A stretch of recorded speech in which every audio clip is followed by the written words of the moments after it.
السلام علیکم خوفستان کے ناظرین جو تمام دیکھ رہے ہیں اور سن رہے ہیں ان کو شروع کرتے ہیں اللہ کے بابرکت نام بسم اللہ الرحمن الرحیم کے ساتھ آج کی کہانی کفن چور کا آخری گناہ سچی کہانی ہے۔ دوستو آپ سب سے گزارش ہے کہ کمزور دل حضرات اس کہانی کو بالکل بھی نہیں دیکھیں۔ قبرستان کی سنسان گلیوں میں منظور احمد کی سائیکل کی ٹائر سے نکلتی ہوئی آواز رات کی خاموشی کو چیرتی ہوئی گزر رہی تھی۔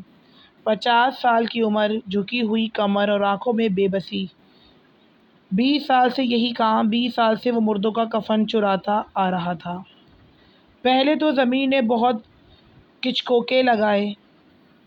پہلی قبر کھودتے وقت اس کے ہاتھ کانپتے تھے، پسینہ ٹپکتا تھا اور جب کفن کھولتا تھا تو الٹی آنے لگتی تھی، لیکن وقت نے اسے پتھر بنا دیا تھا۔ اب تو وہ گنتی کرتا کہ آج کون سا کفن ہے، سفید، سبز یا کبھی کبھار ریشمی۔ آج کی رات اچھی ہے، اس نے آسمان کی طرف دیکھا۔ بادل تھے، چاند چھپا ہوا تھا اور قبرستان میں ایک بھی چراغ نہیں جل رہا تھا۔ وہ قبرستان کے سب سے پرانے حصے میں پہنچا۔ یہاں پرانی قبریں تھیں جن پر کوئی آتا تک نہیں تھا۔ یہاں کے کفن عموماً اچھے ہوتے تھے کیونکہ پرانے زمانے میں لوگ معیاری کپڑے استعمال کرتے تھے۔ ایک قبر اس کی نظر میں آئی، نام کا پتھر ٹوٹا ہوا تھا، صرف ایک تاریخ نظر آ رہی تھی، 1947۔ اچھا مال ملے گا اس نے سوچا اور کھودنا شروع کر دیا۔ 1 گھنٹے کی محنت کے بعد اس کا بیلچہ لکڑی سے ٹکرایا۔ تابوت۔ دل تیزی سے دھڑکنے لگا، نہ ڈر سے بلکہ جلدی کفن حاصل کرنے کی بے چینی سے۔ تابوت کا ڈھکنا ہٹایا تو منظور کی سانس رک گئی۔ اندر کوئی لاش نہیں تھی، بہت پرانا لکڑی کا فریم جو وقت کی دھول سے سیاہ ہو چکا تھا اور شیشہ دھندلا تھا، اور اس پر عجیب نشانات تھے جیسے کسی نے خون سے کچھ لکھا ہو۔ یہ کیا بکواس ہے، منظور بڑبڑایا۔ لاش کہاں ہے؟ لیکن آئینہ کچھ عجیب تھا۔ چاندنی جو بادلوں سے چھن کر آ رہی تھی وہ اس آئینے میں کچھ مختلف انداز سے چمک رہی تھی۔ منظور نے جھک کر آئینہ اٹھایا۔ بھاری تھا، غیر معمولی بھاری، جیسے اس میں سے کسی نے کوئی سیسا بھرا ہوا ہو۔ اور جب اس نے آئینہ دیکھا تو اس نے خود کو دیکھا، لیکن وہ عکس نہیں تھا جو ہونا چاہیے تھا۔ آئینے میں منظور کھڑا تھا لیکن اس کے پیچھے کوئی قبرستان نہیں تھا۔ اس کے پیچھے آگ تھی، لپٹیں تھیں، چیخیں تھیں، اتنی چیخیں کہ اس کے کان پھٹنے لگے۔ منظور نے چیخ کر آئینہ پھینک دیا۔ وہ قبر سے باہر آ گرا لیکن ٹوٹا نہیں۔ یہ خواب تھا، اس نے کانپتے ہوئے کہا، لیکن اس کے ہاتھ پر ایک لکیر سی نمودار ہو گئی تھی، خون کی باریک سی لکیر، جسے کسی نے اس طرح سے کاٹا ہو۔ منظور نے حیرت سے اپنے ہاتھ کو دیکھا، زخم گہرا ہوتا جا رہا تھا، خون ٹپکنے لگا تھا۔ یہ کیا ہو رہا ہے؟ آئینہ اب بھی وہاں پڑا تھا مٹی میں، لیکن اسی کی طرف اب روشنی تھی۔ سطح پر اس کے روشنی تھی، ایک عجیب سرخ روشنی۔ منظور بھاگنا چاہتا تھا لیکن اس کے قدم نہیں اٹھ رہے تھے، جیسے کوئی طاقت اسے کھینچ رہی ہو۔ اس نے دوبارہ آئینے میں دیکھا اور اس بار عکس بدل گیا۔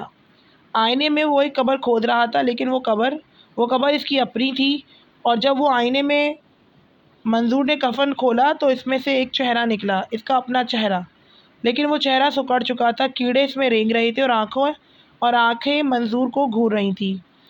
نہیں، منظور چیخا اور اس نے آئینے کو پتھر سے مار دیا۔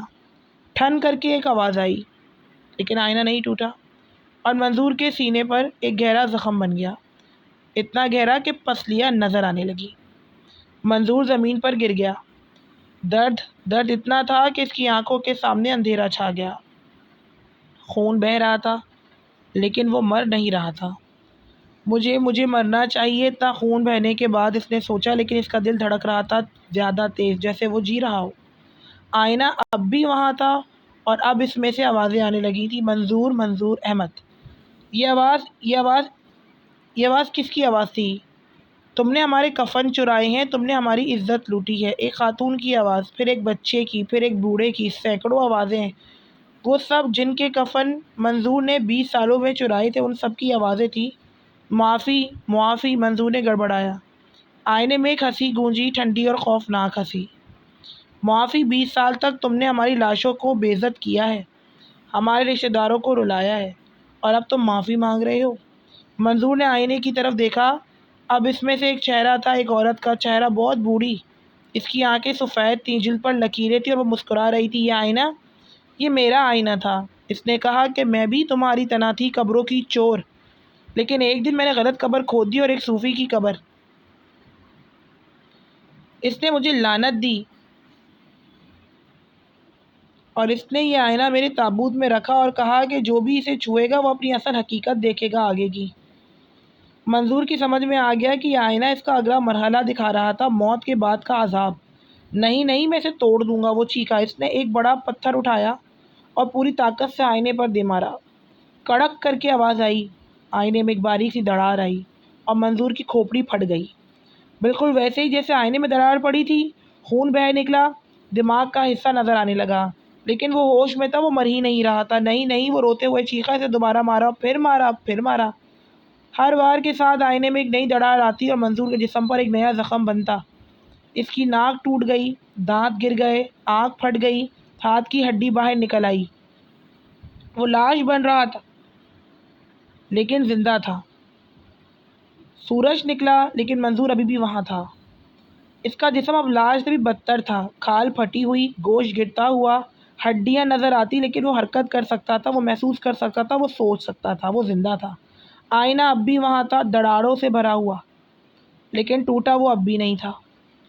اور اب آئینے میں کچھ اور تھا، ایک کھلی قبر، اس کی اپنی قبر۔ منظور کو سمجھ آ گئی کہ آئینہ اسے بتا رہا تھا کہ اب اسے کیا کرنا ہے آگے، اپنے ہی ہاتھوں سے اپنی قبر میں جانا ہے۔ نہیں، میں نہیں جاؤں گا۔ لیکن اس کے قدم خود بخود حرکت کرنے لگے۔ وہ اس کھلی قبر کی طرف بڑھنے لگا جو ابھی کچھ دیر پہلے اس نے خود کھودی تھی۔ اس نے مذمت کی، گرا چلایا، لیکن اس کا جسم اس کا نہیں رہا تھا۔ وہ قبر کے کنارے پہنچا، نیچے دیکھا تو تابوت ابھی بھی وہاں تھا، اور تابوت میں ایک کفن تھا، سفید کفن، اس کا اپنا کفن۔ منظور قبر میں کود گیا۔ جب منظور تابوت میں لیٹا تو کفن خود بخود اس کے جسم پر لپٹ گیا جیسے کوئی زندہ چیز ہو، اور پھر تابوت کا ڈھکنا وہ خود بند ہو گیا۔ نہیں نہیں، کھولو، مجھے باہر نکالو، منظور چیخا، لیکن کوئی سننے والا نہیں تھا۔ مٹی گرنا شروع ہوئی، خون گر رہا تھا، کوئی نہیں تھا۔ کون گرا رہا تھا؟ لیکن مٹی گر رہی تھی خود بخود۔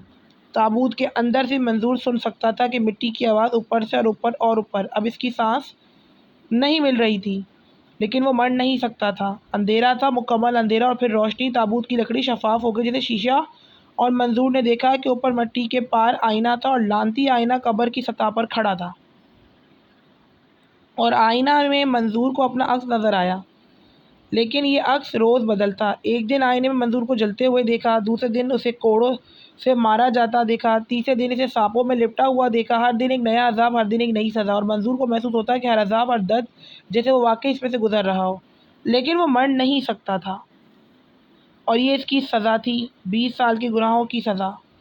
سالوں بعد جب کوئی اس قبرستان کے پرانے حصے میں آتا ہے تو انہیں ایک عجیب آئینہ ملتا ہے، اور ایک قبر کے اوپر کھڑا جو بھی اس آئینے کو چھوتا ہے انہیں ایک آدمی نظر آتا ہے قبر کے اندر، تابوت میں، چیختا ہوا، رلتا ہوا، لیکن کوئی آواز نہیں، صرف خاموشی۔ اور وہ آئینہ آج بھی وہاں ہے۔ جو دنیا میں بے عزتی کرتا ہے، قبر میں بھی اسے اپنی بے عزتی کا منظر ہر روز دیکھنا پڑتا ہے۔ منظور احمد نے لاشوں کو بے کفن چھوڑا تو اسے خود ایسا کفن ملا جو اس کی روح کو قید کر لے۔ یاد رکھو، ہر گناہ کی سزا چاہے دنیا ہو چاہے آخرت ہو، ملتی ضرور ہے۔ دوستو، یہ تھی منظور احمد کی دردناک کہانی جو کہ آج ہم نے آپ سے شیئر کی۔ کہانی کو آپ لوگوں نے پسند کیا ہو تو کامنٹ سیکشن میں اپنی رائے ضرور دیجیے گا، اور چینل کو سبسکرائب کرنا بالکل نہ بھولیں۔